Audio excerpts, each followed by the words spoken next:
Welcome to the epic world of dog training. I am JT Lawson. I am the lead trainer at Make Your Dog Epic. I also own the Oklahoma locations for Make Your Dog Epic, where we turn your canine companions into truly epic dogs. Get ready for your daily doses of wisdom as we tackle your questions and unleash the secrets to mastering dog training. As always, our goal is to gain obedience, but never at the expense of the dog's personality. Can I have a kiss? Oh, thank you. Oh, good job.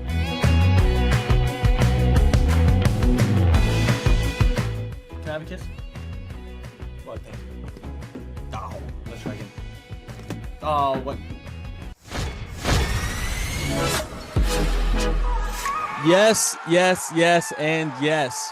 We are back with the Make Your Dog Epic podcast, and I'm joined here today by a guy named Joel Silverman. I met him at a dog training course that he put on that's for film and TV. So it teaches you how to train dogs and how to do it on set, which is much different than just training dogs in general. I've read multiple of his books. I have his rituals book. I have his What Color Is Your Dog book. He's done commercials. He's been on movies. He's done a ton of stuff. I let him introduce himself. Joel Silverman, welcome to the Make Your Dog Epic podcast. How are you, sir? I am doing good. Thank you so much for having me.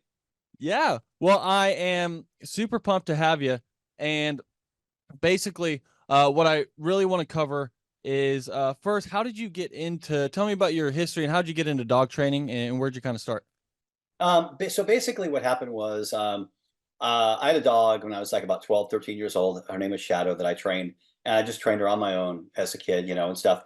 And at the same time, my parents, I grew up in Southern California. My parents were both teachers. So during the summer, we were off. So we would always go to SeaWorld every summer. So, 9, 10, 11, 12, 13, but I came 12, 13 years old when I trained this dog. I started being very interested in looking at the, I was looking at the killer whale trainers and the dolphin trainers and stuff. And I was just really fascinated by what they did. And so just kind of, 12, 13, 14, and all of a sudden became 15 years old. And I realized I kind of wanted to be a trainer. And so I went there and I told, they said, they're like, at the time, they hired people right in the park. So people were hired from the park operations department, the people that picked up trash, people that were food and beverage. I mean, those were people that got hired as trainers. Really? It wasn't a lot school or anything like that. It was just about having your foot in the door. So I got my foot in the door. I moved down there, worked, picked up trash, got to know the trainers and stuff like that. I was a little young. I was about 16, 17 years old. They sent me back up to a college called Moore Park College. They have a wild animal training program. It's like an East Simi Valley area. Okay. And so it's very, very tough to get into. It's like 30 openings and it's called Exotic Animal Training and Management. So I got into that, program, went through that program.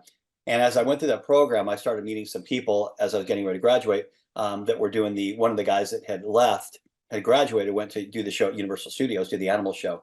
At the time they had dogs, birds, cats, they had a chimpanzee as well. And so, and I did some wild animal work a little bit at Moore Park College as well. So I was there for a short period of time, but I still had this, dream of SeaWorld and stuff. And I'd been at SeaWorld, worked there for, 3 or 4 years prior.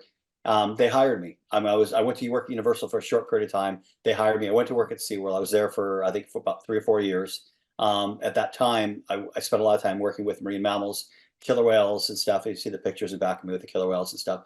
And novelty kind of wore off after, and I was making $6.25 an hour for doing that for, it's very, very, it could be risky, And so I went back to Universal, started doing the animal show, right? And this is about 84, 85.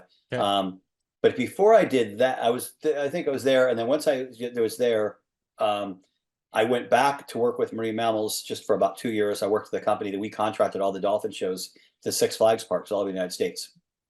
And at the time there were I think we had 12 contracts. And I was one of the trainers that would fly around and do a lot of coordination and stuff like that. So that was kind of fun. And we transported dolphins and things like that. And then at the time I put the dolphin show at Knott's Berry Farm. And that's where I won this Behavior of the Year award with these, where the dolphins shoot me out of the water and stuff like that. So in 1986.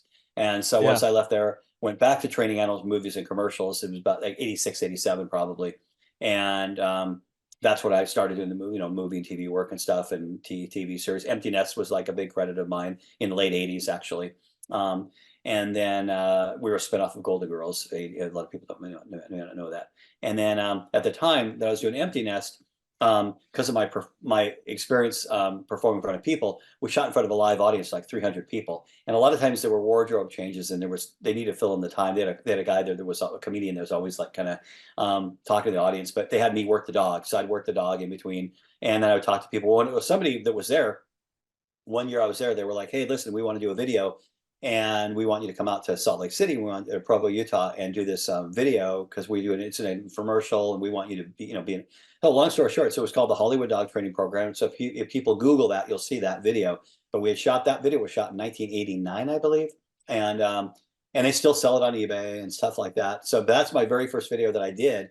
And then 10 years later, so what happened was I left Empty Nest and started kind of going off my own. I really wanted to do a lot of stuff on camera. So you went through ups and downs in the 2000s probably, but in the mid 2000s started writing books. My first book was What Color Is Your Dog?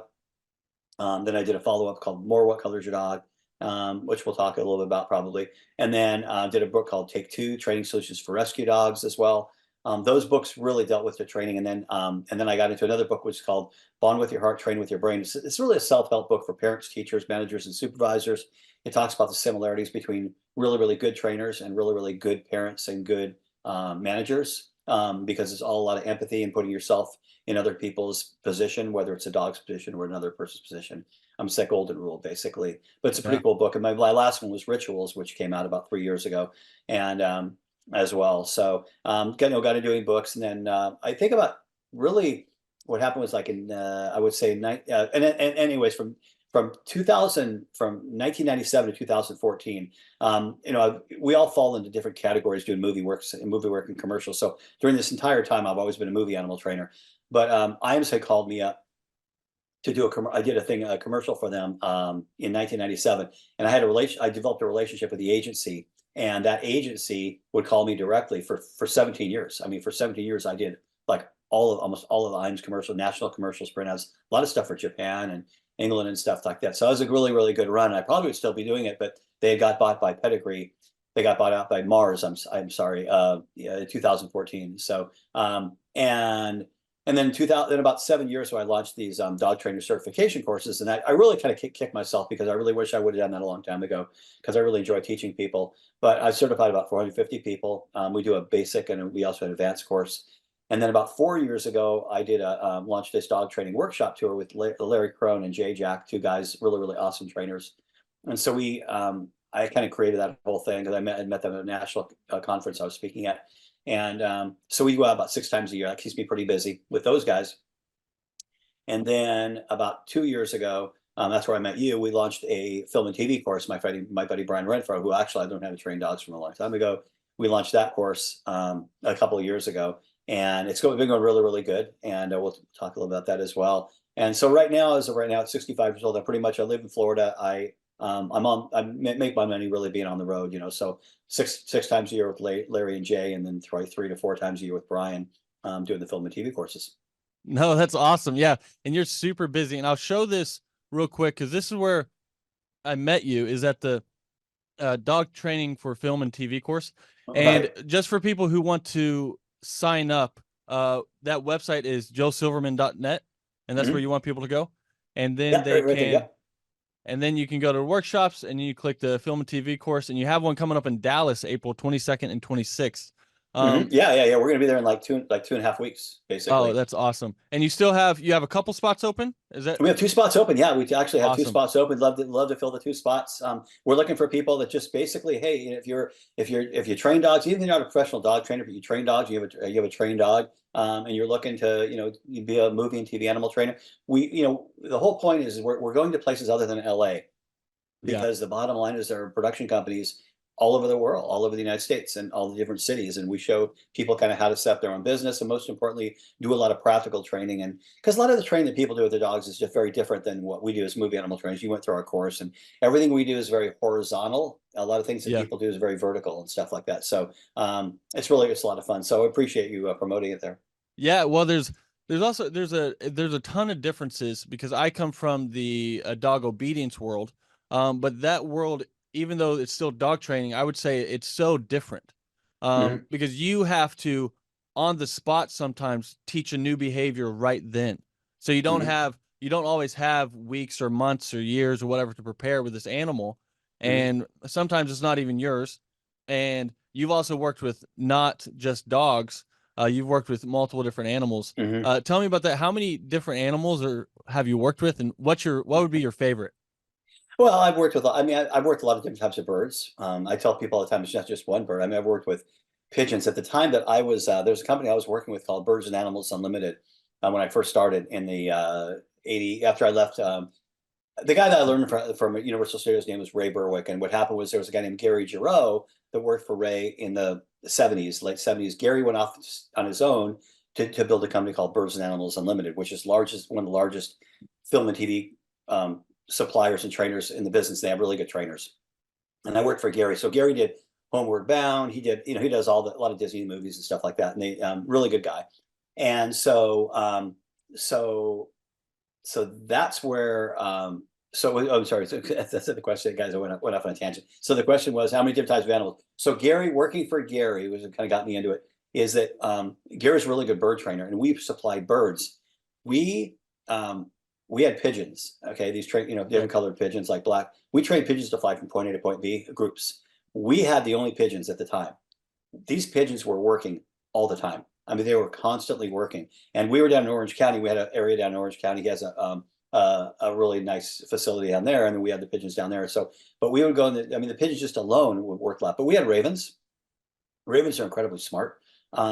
We had ravens as well. The ravens worked all the time as well. Seagulls, seagulls are something you can literally catch at the dump in the morning and work them in the afternoon. If you're working them on a line or a monofilament, you can actually train them to go out from fly to point A to point B. And so, but a lot of dove work, eagle, worked with eagles, worked with hawks and things like that. So a lot of birds, a lot of different types of birds. Worked with a lot of cats as well, but all these animals have different personalities. They're all really, really very, very different. I have worked with chimps and orangs early on in my career as well. I've handled, wolves and mountain lions and things like that that were trained for movies and commercials too.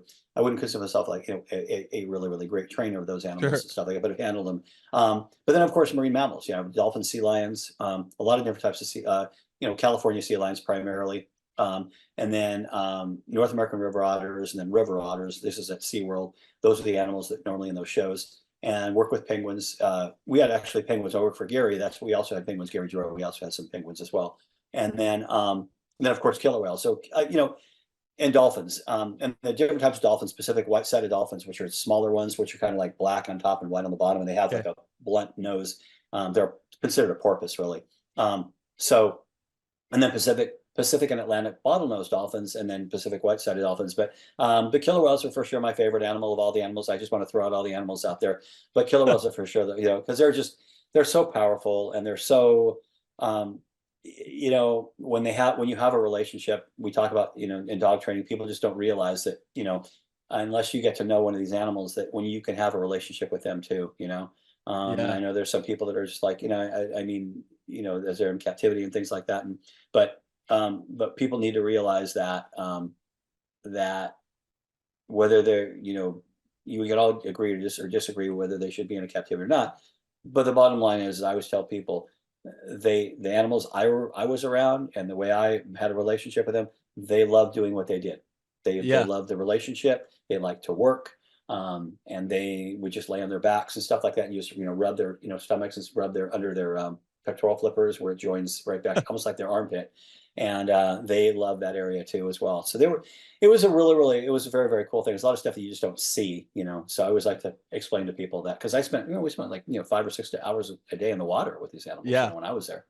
Yeah, and I have a clip ready to show of you training a orca, which this clip just it genuinely blows my mind. It's I'm so fascinated by it because I've only ever trained dogs, but you've been training since when did you start training? When you were like 13 years old? 12, 13. Yeah, I started training for my very first dog. Yes, and you've been training forever. And so, but orcas are your favorite. I want to show this because this video is so cool to me. So the volume's down low, but I kind of want you to walk through what's going on while we're watching this. Because this is you over here on the left. Yeah, I'm not saying anything yet. So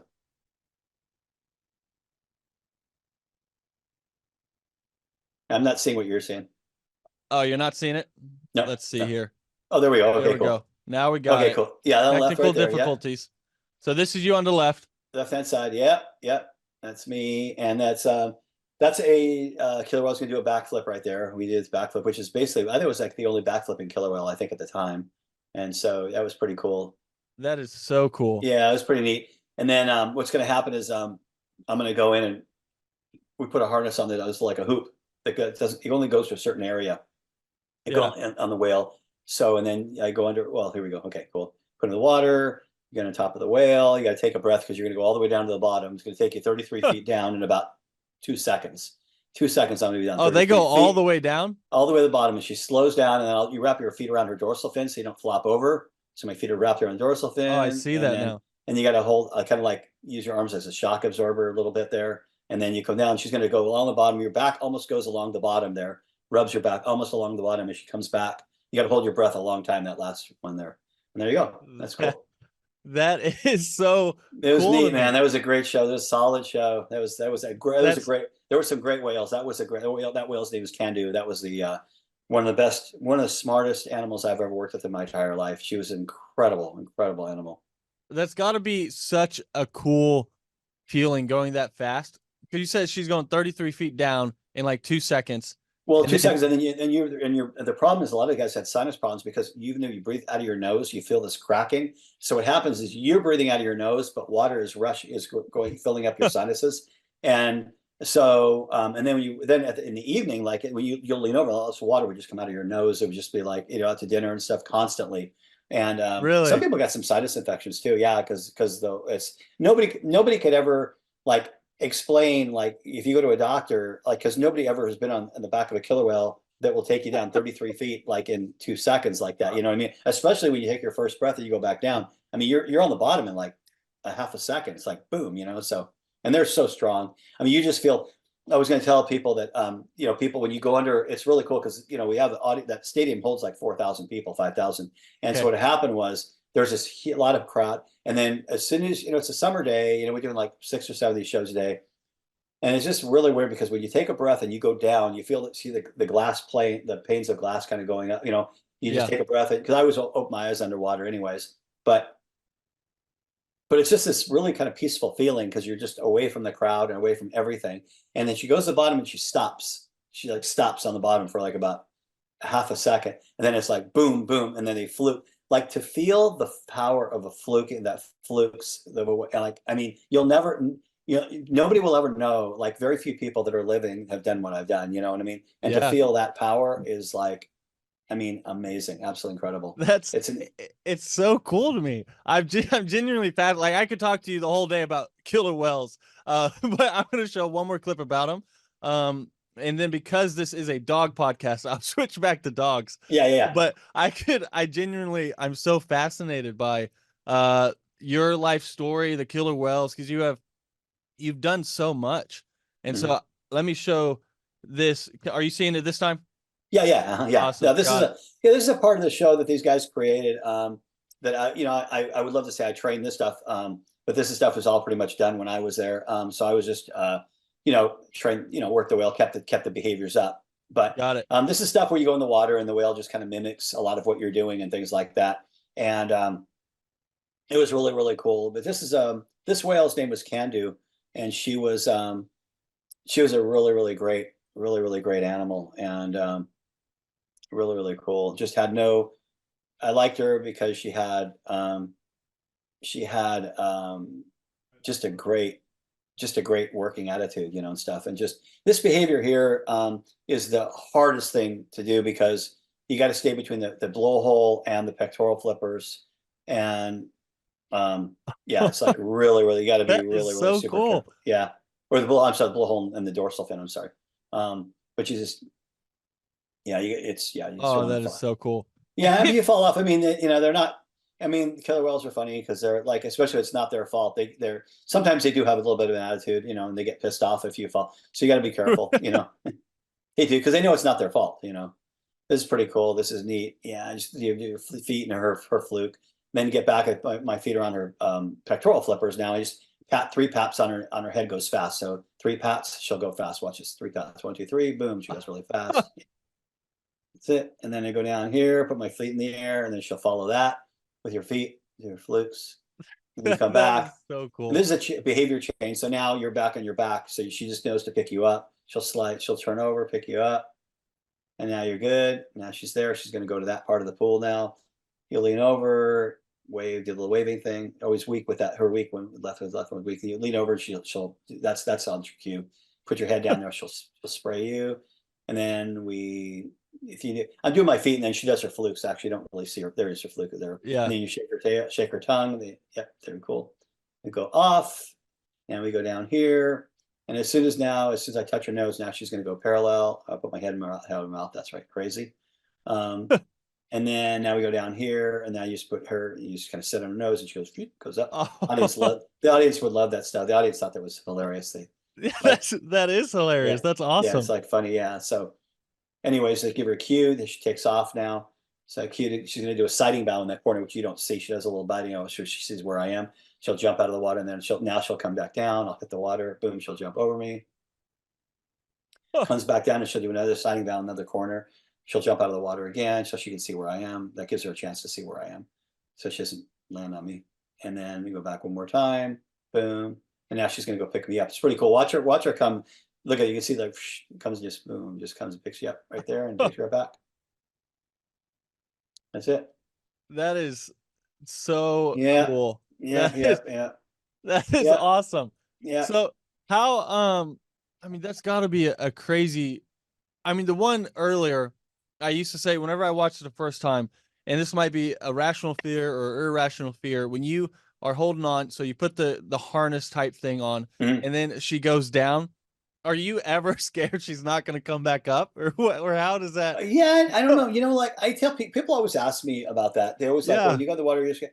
I think that what happens is you develop a relationship with them, and it's just like any animal. I mean, like you develop a relationship with them, and it's a good relationship, and you're not thinking in terms of, oh, what if this happens? What if this happens? It's like, hey, it's just. I mean, that's what's interesting about it. I think, and but because I think they do feed on, especially being a dominant animal in the wild like that. I mean, if you're fearful or if you're afraid or you're not confident in yourself, I think they're going to probably cherry pick that a little bit, and stuff. Okay. And, Sure. that stuff. They're smart. They're really smart. Yeah.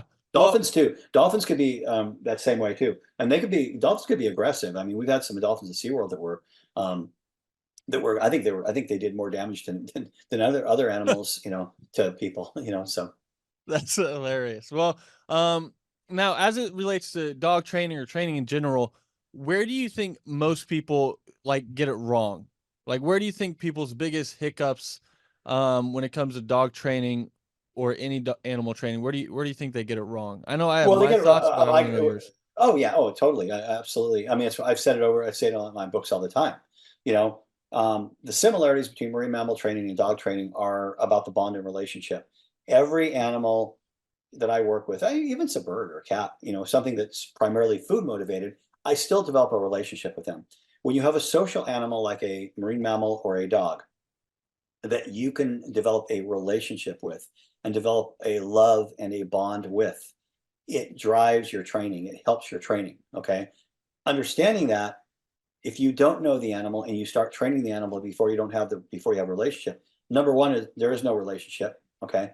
And you're missing on the most important thing. But the other thing is you don't know the animal. You need to know the animal. It's like, especially if you're training a dog, and people get a dog from the shelter and they put a collar on the dog, just a regular, a training collar like mine or something like that on the dog, and they handle the head. The dog is like really weird about the neck because somebody, or the dog is really soft when you do correct lightly. The dog is just all of a sudden just hits the ground or something like that. I mean, those are things that you don't want to learn. You don't want to learn when you're training the dog. You want to learn before you're training the dog. You need to understand all these different things. So what people get wrong is going into training before the relationship is established. Develop the bond, develop the relationship, get the dog to want to please you, wants to make you happy. If the dog wants to please you and wants to make you happy, training is going to be 100% easier. And you're a perfect example because you brought your dog, your Malinois, which I've told a lot of people. You have this incredible dog, and I'm sure you probably you you're not the type of guy that's going to tell people, so I'm going to tell people. But he had this incredible dog, and really one of the best Malinois, I said over and over again. But when you watch that dog work, it's only because of the relationship that you built with this dog. That's what, not only, but you also had great training, Sure. but you built the bond, you laid that foundation, and that dog is just always wanting to please you. And that's what dog training is all about. And people miss the most important part because they don't have the time. They don't want to take the time to develop that relationship and do that stuff that sometimes it's not the prettiest part of it, you know, or the most fun part. Yeah, yeah, and I think that the other big thing that you guys do well also is you slow everything down, Mhm. not only for the dog but also when you're teaching people. So I learned a lot there, because I got to see you, because at these workshops you're training dogs, you're also kind of training people, Oh I yeah, would say, always. We and are. and you're Absolutely. training them on all like little things like, hey, you're diluting the word good because you've overused it and you keep using it. And now the dog actually has no idea what the word good means because Mhm. you used it to release the dog. You used it to say it was doing good. You used it when it got off and then got back on or stuff like this. Mhm. And so I think that's really good, what you guys do there. And then an excerpt from your book, Rituals, that people can buy on, it's on Amazon, it's on your website. Mhm. Mhm. Um, but on page 26, you say every complete behavior is nothing more than a series of small steps, and the earlier steps are the most important. That's, Talk and to me a little bit about that. Jordan, it's really cool you wrote that because actually that is the most, one of the most important things in that book that what you just talked about.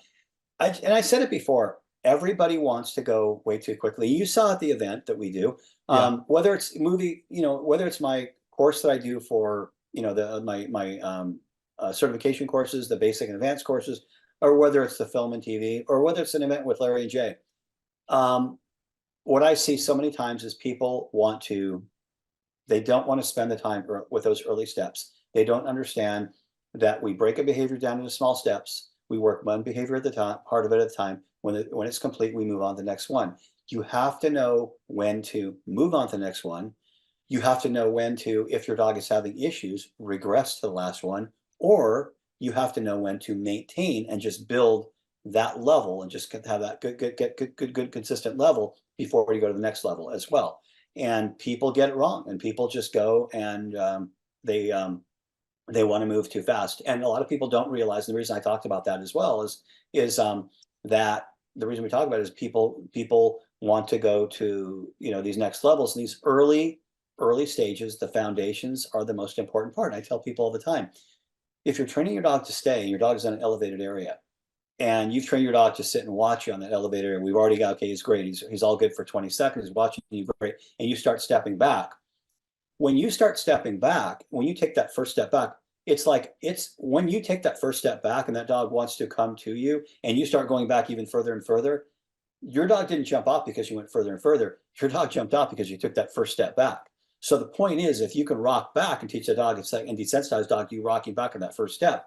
The truth is, you probably can go back probably 5 or 10 feet, probably pretty good. But it's that first part of the behavior, it's that first movement, and that's what people don't understand, and that's what people get out of the events that we do, is just understanding. It's like, okay, I got to build that foundation. I got to build that first part of the behavior first, and then we'll take our time. We'll move on to the next one.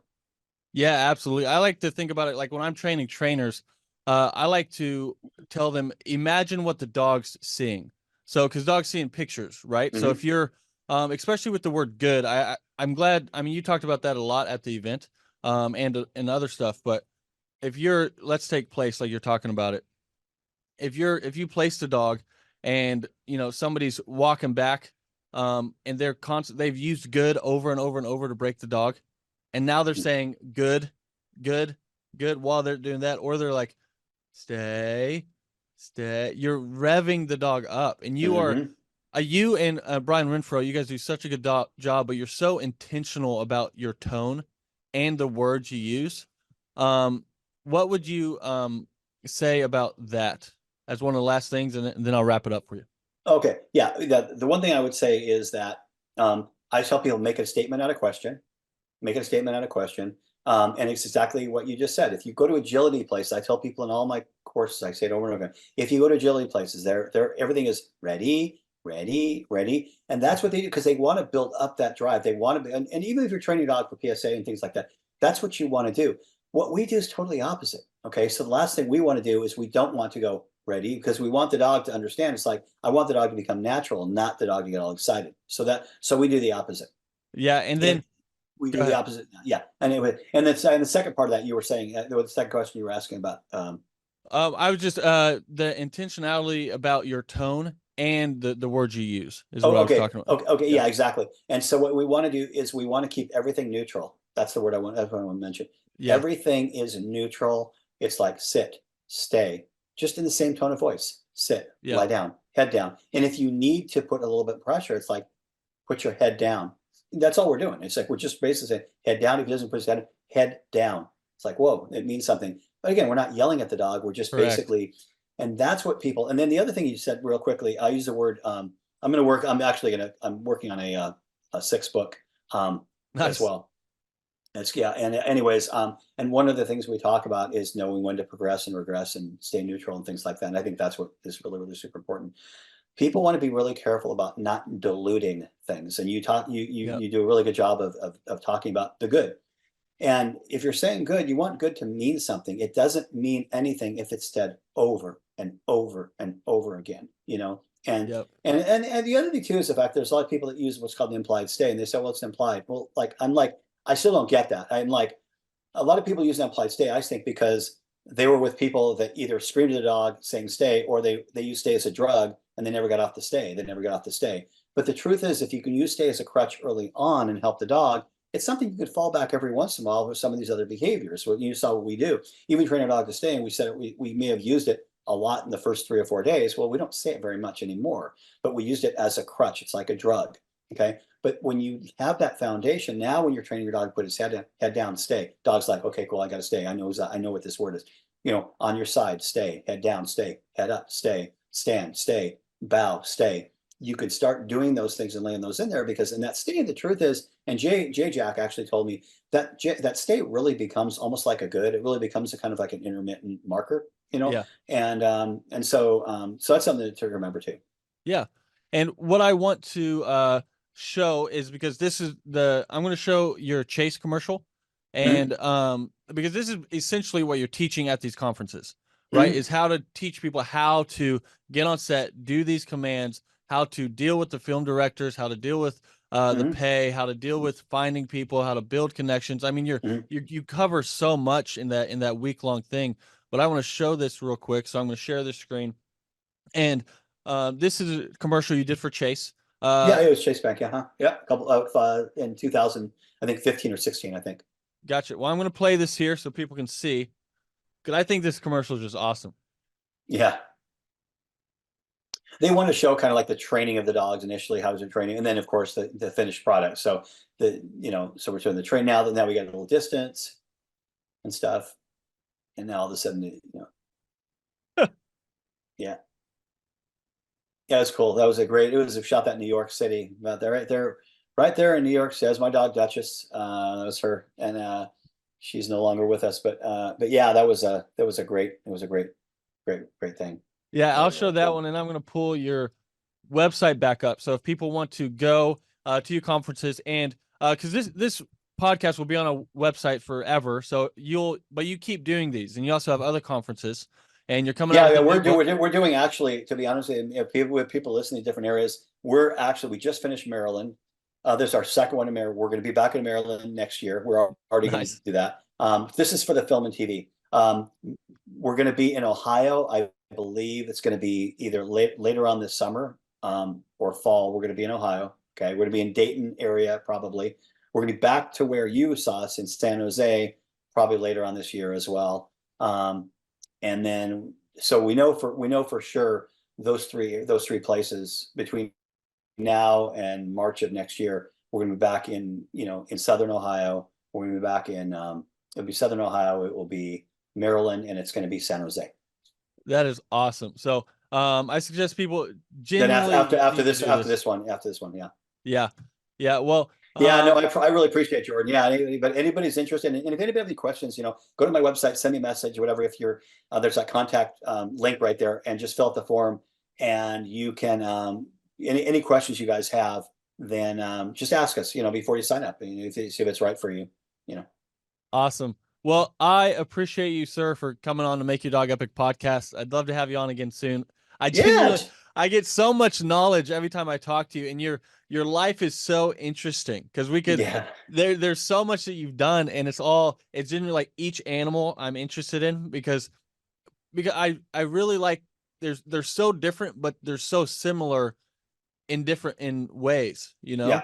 just based on, obviously I've never trained a toucan or a killer whale or an orangutan, but based on what I've heard from you, there's similarities for Hmm. how these animals learn. And it's so interesting because once you see it, it's kind of like a pattern. Once you see it, you can't unsee it, and you start Hmm. seeing how these animals learn, and then it just progresses your training in all animals as far as what I've learned from you. Would Yeah. that be accurate? Yeah, absolutely. That's totally accurate. 100%. 100%. Awesome. But yeah, so yeah, I'd love to come back and stuff like that. So, but I really appreciate coming on, let me come on and promote this thing. And I'll post this actually on my Facebook page as well. So, Awesome. Well, I appreciate you, sir, and I'll talk to you soon. all right, Jordan, take care. Thank you. Bye. Okay, bye-bye. Do you need to have your dog professionally trained? Do you need your dog to stop barking at the neighbors? Do you want your dog to stop going potty in the house? Do you want to have an epic and well-trained dog at an affordable price? What makes the Make Your Dog Epic dog training experience unique? At Make Your Dog Epic, your first dog training lesson is just 50 cents, which is less than $1. Make Your Dog Epic is home to the highest rated, most reviewed dog training company in the area. At Make Your Dog Epic, we will beat any competitor's price for similar services. At Make Your Dog Epic, we offer a money-back guarantee. So if the training doesn't work, we never blame you or the dog. It's always our fault. At Make Your Dog Epic, we offer the fastest turnaround time in the industry. That way you can start enjoying time with your epic dog as soon as possible. At Make Your Dog Epic, when you schedule that first lesson with us, we automatically enter you in for a chance to win a dream vacation to Hawaii. Whoa! Which is a lot like Oklahoma, except the weather's different. There's beaches, palm trees. But if you'd rather go to Oklahoma, we can do that as well. How does the Make Your Dog Epic training experience work? When you fill out that form on makeyourdogepic.com, we are going to call you and schedule that first lesson for just 50 cents, which is less than $1. We are going to meet you for that first lesson. That way we can tell you what it's going to take to get your dog to your goals. Because every dog's different and everyone's goals are different. We'll either do one-on-one lessons where it's half dog training, half human training. I'll let you guess which one's harder. Or we're going to do boarding school, where you send your dog with us and we take care of all the homework for you. No matter what you do, we're going to make sure everything transfers to you. Because it's pretty pointless if we get your dog to listen to us, but no one else in your family. Disclaimer, currently we do not offer a service that will get your in-laws to listen to you. You will receive unlimited ongoing group class for the remainder of your dog's epic life. That's because we want to be there for you and your dog forever. We never want you to have to use another trainer after training with us. Our goal is to teach obedience, but never at the expense of the dog's personality, because if we get your dog to listen, but we have to crush its spirit in the process, what's the point? Our motto is it's the same dog, but now it's all ears. You'll now have a well-behaved dog that you can walk or jog with without it channeling its inner sled dog and pulling you down the street. You will have a dog that won't bark at the neighbors or potty in the house. You will be entered in for a contest to win a dream trip to Hawaii that we will be giving away every January. Pow wow whoa, yippee-yo, yippee-yay. Take that first step and schedule that first 50-cent lesson at makeyourdogepic.com. Makeyourdogepic.com. I know you're gonna dig this. Let's go now!